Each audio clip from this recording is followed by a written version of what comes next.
Hi, I've recently had the opportunity to interview a former client of mine for an upcoming podcast. I thought that a bit of our discussion about decision making around schooling options for kids with the diagnosis of autism would make for a great standalone blog post. Well, hopefully you'll agree.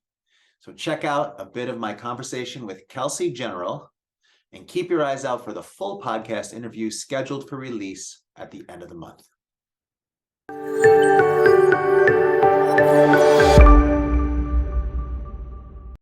How did you end up coming to those decisions about where to educate your kids now that they're school aged?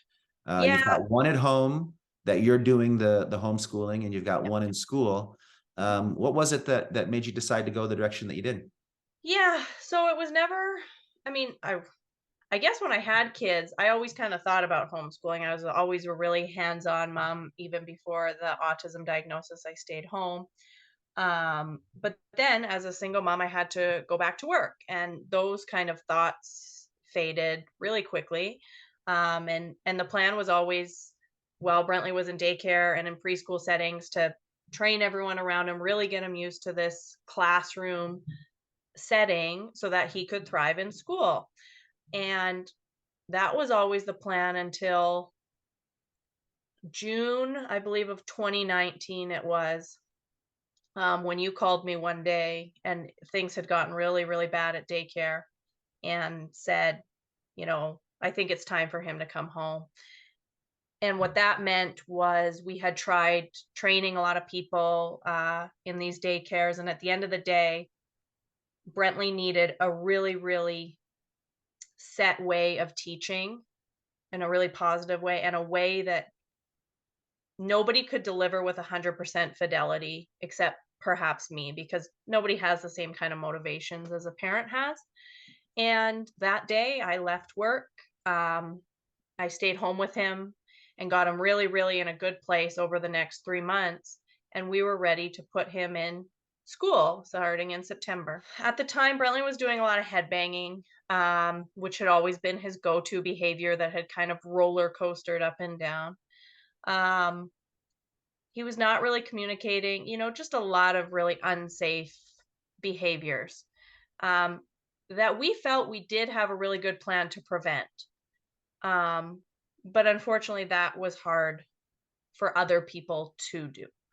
Yeah, it Um, was it was a bit of a struggle to get people to put the time and focus into doing it correctly the way it needed to be done for him. it wasn't the right setting for Brentley with the right people, even though I felt like you and our other behavior analyst, Megan, had really created a solid plan. It just wasn't being executed right, and he was unsafe. So we brought him home, and the plan was to get him safe over the summer, to follow what the plans that were created, but me to do it, and then send him to school in September. But I think I had too much, I'll say, trauma from what happened in June of how bad it got for him, that I wasn't ready to give up control or to trust anyone else to do what I knew was right. And he was learning so much at home. The Yeah. day before he was supposed to go to kindergarten, I said, "We're not going to kindergarten." Yeah, and that's hard because, he you were successful in reducing a lot of the most problematic issues, and you had developed a really good teaching technique with him, and it was going well. And I don't think you were getting the assurances that you would have needed from the public schools. Yeah, my biggest fear, again, in Canada, in the province I'm in, they are very pro inclusive education, which, Robert, I am too. I'm not going to say I'm not pro inclusive education, but what I am pro is every kid getting what they need. And for Brentley, if you look at a US system, it probably would have been some level of self contained classroom with pull ins to like music and art and stuff. That would have probably been a great solution for him. He would have learned reading and math at his level and been able.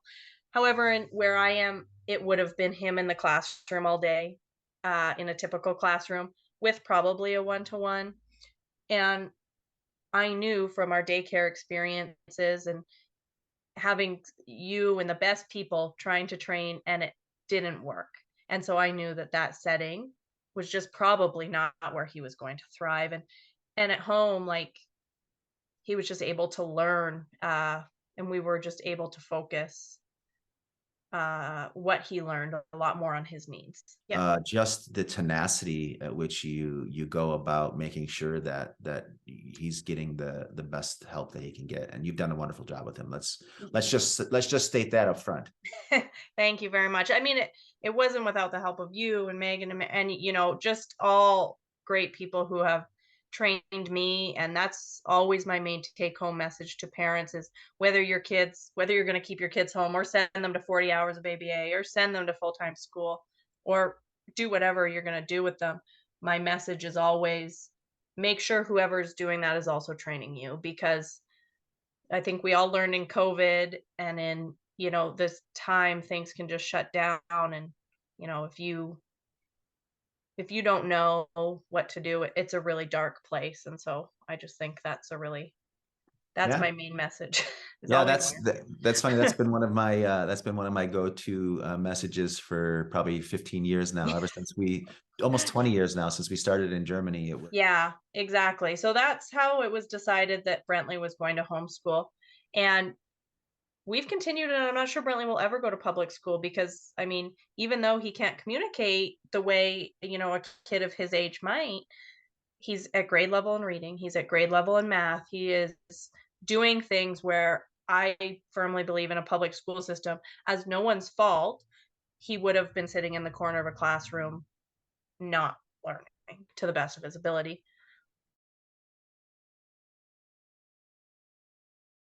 Yeah, I remember when we used the 7 steps to teach Brentley actually how to kayak the couple summers ago. And it was really just like, motivating him, seeing what he wanted to do with the paddle, kind of, okay, well then first do this, then we'll do that with the paddle. And now. So let me ask another question. You've had home-based programs, you've had your kids in preschools, which we talked a lot about, and you're homeschooling now with one and the others going to school. Do you have any advice related to those concerns for parents who are trying to figure out how to best educate their child with special needs? Yeah, I would say, and I didn't say this before, but I'll say it. I did homeschool Lincoln for 1 year, his kindergarten year.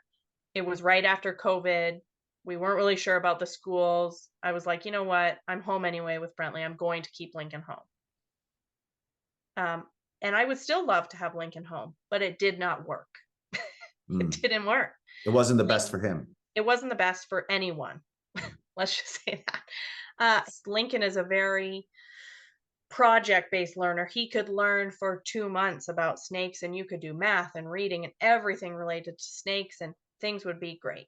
Brentley needs new things every day. He doesn't care about a concept or a theme or anything. He needs to work very systematically through things. And I was only one person, and it was a mess. Nobody was happy. And Lincoln's learning matched up a little bit better with what is traditionally in the schools as well. Yes. Lincoln is fully conversational. He does struggle with emotional regulation and some social skills and anxiety. And he wanted to go to school. He wanted to be around kids, even though we were socializing all the time. I think he just wanted a more school structure approach. A more typical experience. Yeah, a more typical experience. And so, but he was very clear that he did not want any extra support. And we were very clear that he could not have it, because when Lincoln has another adult close by to him, sometimes that opens the door for a negotiation and a fight, which he thoroughly enjoys. But when there's not a one-to-one adult and there's just one adult for the whole class, he does a lot better. So that decision was easy for me because Lincoln was showing me when he was home all the signs that it wasn't working. But in general, what tips I would give to parents if you're thinking about, should I homeschool, should I send them to school, is do an assessment, look at where, and it can be a quick, just like, okay, what are their strengths? What are their needs? They're really good at this. They're not so good at this. If you have a learner who really struggles with transitions, and when I say really struggles, I mean aggressive, self-injurious behavior, extreme problem behaviors during a lot of transitions, a lot of waiting around, a lot of what is necessary to thrive in the classroom, it might be a good idea to either look at a home-based approach or an or a therapy center approach rather than a typical school inclusive setting. Because I will say, even now professionally, I spend a lot of time in schools and private schools mainly. And a lot of the day is transitions, is waiting, is kind of up in the air. Who knows what's kind of going on until, until so and so finishes XYZ. And it can be stressful for kids who have severe problem behaviors. And so that's one thing I looked at. Any placement you go to, I would look for people who are positive, who believe that your child is capable, who instead of being, I think as a parent with autism, other parents might understand this. I've always known when people are scared of Brentley, when people are fearful. Yeah. And A I've lack of also known understanding, like lack of understanding yeah. and are unsure. And I would say it's best to go tour places, interview people, and see what kind of vibe you get. Your gut is not wrong. And see, is this going to be a good learning setting for my child? Oh, my child can't talk and is having a lot of severe problem behaviors. Is learning to read going to be a first priority for him? And is the school prepared to focus on maybe things that are more of a priority for him? Mm. Or are they pretty stuck on, we're teaching reading?